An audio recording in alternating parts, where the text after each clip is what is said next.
কেমন আমি মুহাম্মদের ঘর নাই বাড়ি নাই, চতুর্মুখী দুশমনের আক্রমণ। ওই সময় খাদিজা জীবনের সব সম্পদ আমাকে হাদিয়া দিয়েছেন, সব আমাকে দিয়ে দিলেন। আমি হেরা গুহায় গিয়া আল্লাহর ধ্যানে কাটাইতাম।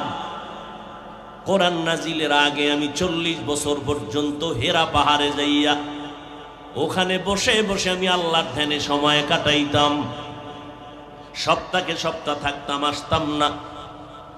আমার স্ত্রী খাদিজা পাথরওয়ালা পথ পেরিয়ে, জঙ্গল পেরিয়ে একা একা মহিলা মানুষ ওই পাহাড় বেয়ে বেয়ে উঠিয়া আমার সামনে নাস্তা নিয়ে হাজির হয়ে যাইত। আমি খাদিজার কথা ভুলতে পারি না।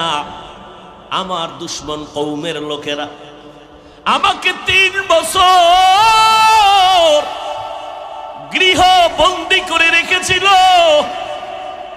আমাকে শিয়াবে আবু তালিবের মধ্যে বন্দী করেছে, গৃহবন্দী। খানাও দেয় না, পানিও দেয় না।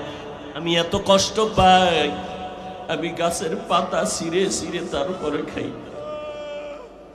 আমি গাছের পাতাগুলো চাবাইয়া চাবাইয়া পেটের ক্ষুধা নিবারণ করেছি রে আয়েশা। ওই সময় আমাকে গৃহ বন্দী করে রেখেছে, খানা নাই, পানি নাই। কিন্তু খাদিজার উপরে কোনো হুলিয়াজারি নেই, খাদিজা স্বাধীন। কিন্তু কেমন আমার বিবি ঘর সারিয়া খানা দানা বন্ধ করে। আমি মুহাম্মদের মায়ায় খাদিজাও আমার সাথে আইসা শিয়াবে আবু তালিবের মধ্যে আমার সাথে একসাথে দিন রাত কাটায়। আমিও গাছের পাতা খাই, খাদিজাও গাছের পাতা খাই। এরে আয়েশা, কোনদিন আমার খাদিজাকে নিয়ে কোনো কথা বলবা না, আমি বরদাস্ত করতে পারি না রে আয়েশা।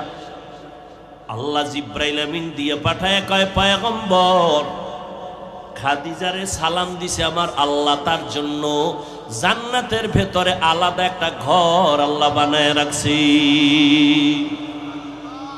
ওগো নবীর উম্মতেরা হয়ে আজি দিশাহারা,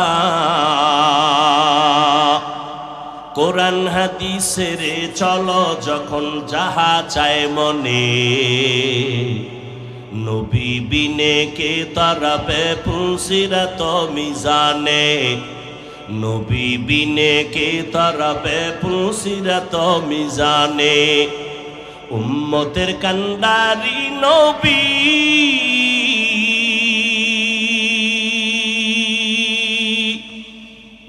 কাঁদছেন উম্মতের লাগি, এখনো কাঁদেন নবীজি শুয়ে মদিনার পানে,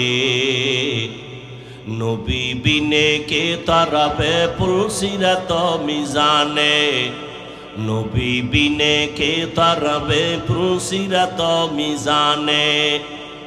এরে পর্দার আড়ালের আম্মা জানেরা, আপনাদের কত সম্মান আমার আল্লাহ বাড়াইছেন।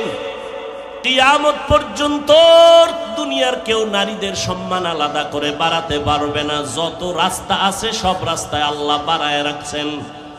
এরপরেও যদি কোনো বেঈমান, কোনো মুনাফিক বলে ইসলাম নারীর অধিকার দেয় না, আমরা বাড়াবো, আল্লাহর কসম কিয়ামত পর্যন্ত যদি অপচেষ্টা করে নারীর সম্মান বাড়াতে পারবে না, বরং নারীরা হবে ওই মুনাফিকের কারণে আরো অপমান।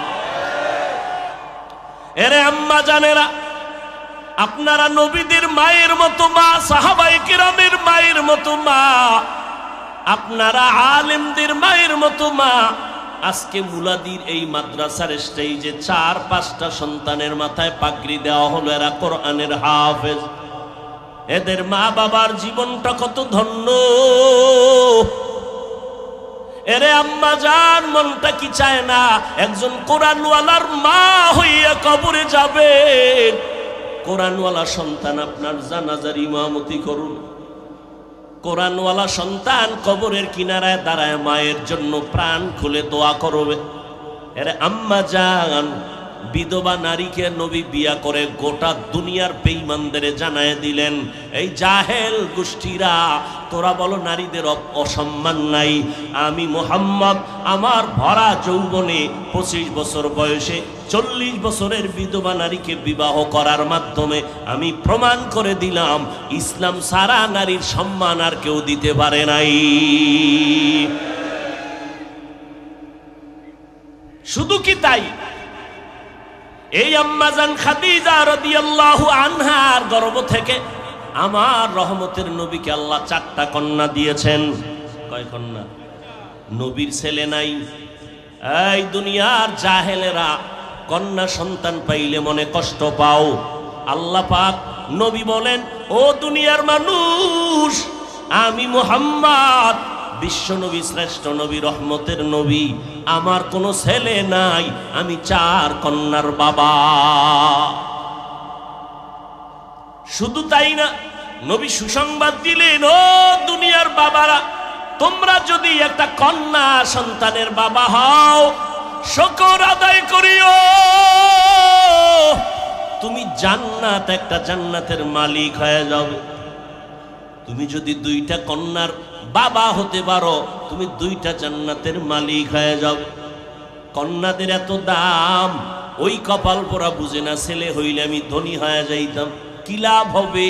10টা ছেলে যদি হয় আর ওই ছেলেদের কারণে যদি বাবার হাতে হ্যান্ডকাপ লাগে, জেলখানায় যায়, এই রকম 20টা সন্তান হলো বাবা মায়ের কোনো লাভ নাই।